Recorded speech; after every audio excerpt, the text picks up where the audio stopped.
Hello and welcome to my anatomy project. In this video, I'll be showing you how to remember the key landmarks of bones using simple mnemonics and fun metaphors. The first bone I'm going to talk about, and very quickly, is the clavicle bone. It is often referred as the collarbone because it sits just beneath the skin and is very easy to feel. The clavicle bone is located near where the collar of a shirt would be when put on, hence the nickname collarbone. The clavicle bone is not a free bone. It is firmly anchored at both ends, articulating with the sternum and the scapula, providing stability by holding the shoulder in place while allowing for mobility. A good mnemonic to remember is, the clavicle is like the suspension bridge that connects the shoulder city to the body mainland, where the shoulder city is the shoulder and arm region, and the body mainland is the torso and chest area. Although the clavicle bone itself is not a free bone, it does articulate with one, and that is the scapula. The scapula allows a wide range of motion and flexibility. This is the posterior view of the right scapula, and this is the anterior view of the right scapula. Looking at the posterior view, the first landmark I want to talk about is the acromion process, which articulates with the clavicle bone. A good way to recognize the acromion process is to notice that it looks like an arm reaching out over the shoulder, forming the highest point of the scapula. Medial to the acromion process is the spine, which is the backbone of the scapula. It runs horizontally across the upper back like the spine of a book. Just below the acromion process is the glenoid cavity, which is where articulation with the humerus occurs. So remember that the glenoid cavity is like the socket of a ball and socket joint where the head of the humerus fits in, allowing the arm to move freely. Below the glenoid cavity is the lateral border. The lateral border is the outer edge of the scapula, like the outer side of a shield. Hitting the very bottom of the scapula is the inferior angle. The inferior angle is the bottom tip of the scapula, like the point of a triangle at the base. Moving back up on the medial side of the scapula is the medial border. Think of the medial border as the inner wall of the scapula. Continuing upwards on the medial side will hit the superior angle. The superior angle is the sharp corner at the top. Next to it is the superior border, which is the top edge of the scapula. To help not get confused, remember, angle is the corner and border is the edge. Next are the three total fossae landmarks, which are areas that have depressions or grooves. There are 2 on the posterior side and 1 on the anterior. On the posterior side, there is the supraspinous fossa, which is like a valley above the spine. Supra in Latin means above. The second one on the posterior side is the infraspinous fossa, which is the valley below the spine. Infra in Latin means below. The last fossa is the subscapular fossa, which is the underdog, since it's the only one on the anterior side of the scapula, sitting underneath, facing inward and toward the chest. Sub in Latin means below or under. On the anterior side, next to the superior border, is the scapular notch, which is a U-shaped dip in the scapula, like a little indentation on the top of a piece of stone or wood.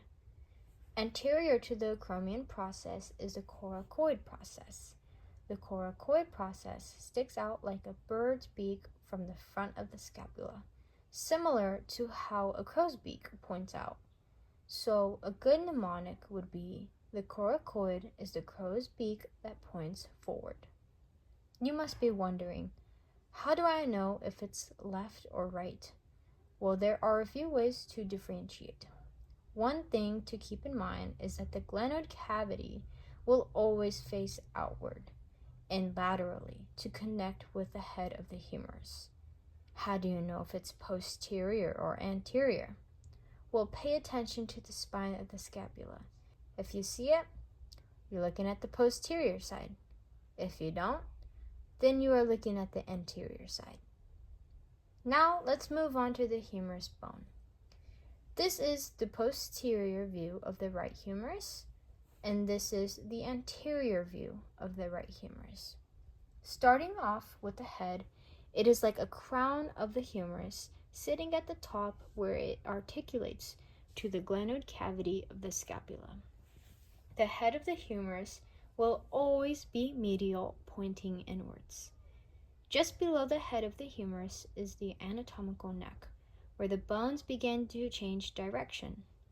And below the anatomical neck is the surgical neck. I know that there are two necks, but one way to differentiate is to remember that the surgical neck is the neck that requires surgery. The reason I say surgery is to dramatically emphasize that it is a common fracture site. So think of this as the surgical area that often needs medical attention. A good sentence to help differentiate the location of both necks is the anatomical neck is like the collar on a shirt just under the head, creating a narrow boundary. Meanwhile, the surgical neck is like the neck of a broken bottle lowered down the shaft, a spot where fractures need fixing. Next, we have the greater tubercle and lesser tubercle. I like to think of these as siblings, except that one of them is bigger. The greater tubercle is the bigger one, located laterally of the humerus, sticking out like a big bump. The lesser tubercle is located on the anterior side of the humerus and is smaller than its bigger sibling. In between those two siblings, there is a valley or ditch that is called the intertubercular groove. It is located on the anterior side of the humerus. A good sentence that helps remind me the location of the intertubercular groove is, the two siblings always fight, so a groove was made to keep them apart. Going down, we will hit the deltoid tuberosity, which is the mountain peak where the deltoid sets up camp halfway down the humerus. It is located on the lateral side of the humerus where the deltoid muscles rest. Located near the deltoid tuberosity, in the middle third of the anteromedial surface of the bone shaft, are the nutrient foramina.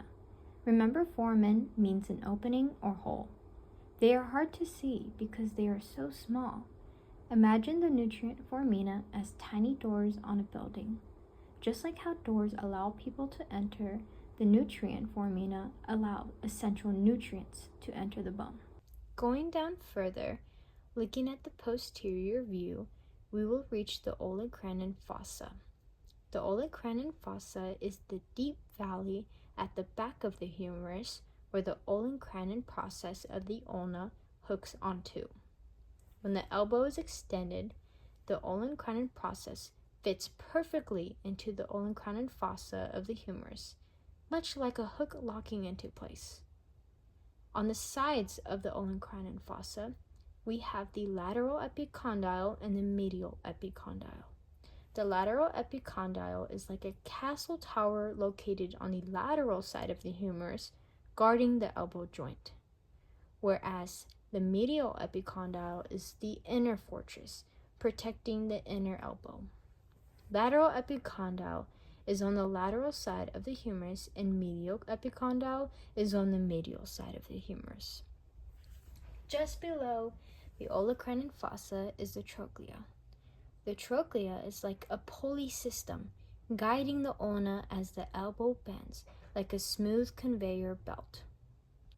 Next to the trochlea, on the anterior side, is the capitulum, which is a round bridge where the radius crosses over, allowing a smooth movement of the forearm. You are able to see the trochlea on the anterior and posterior side of the humerus, but you are not able to see the capitulum on the posterior side. So a way to figure out whether you are looking at the humerus anteriorly or posteriorly is to look for the capitulum. And to know whether you are looking at the right humerus or left humerus, there are two landmarks that I suggest to use. First is the head of the humerus. it will always be medial and facing inwards towards the torso of the body, like a ball that fits into a socket. So hold the humerus with the head facing inward. You'll want the ball to point toward your torso. Another landmark is the deltoid tuberosity. This bumpy hill will always be on the lateral side of the humerus. And that's it for today. I hope mnemonics and metaphors help you remember the bone landmarks with ease. Thank you for watching and happy studying.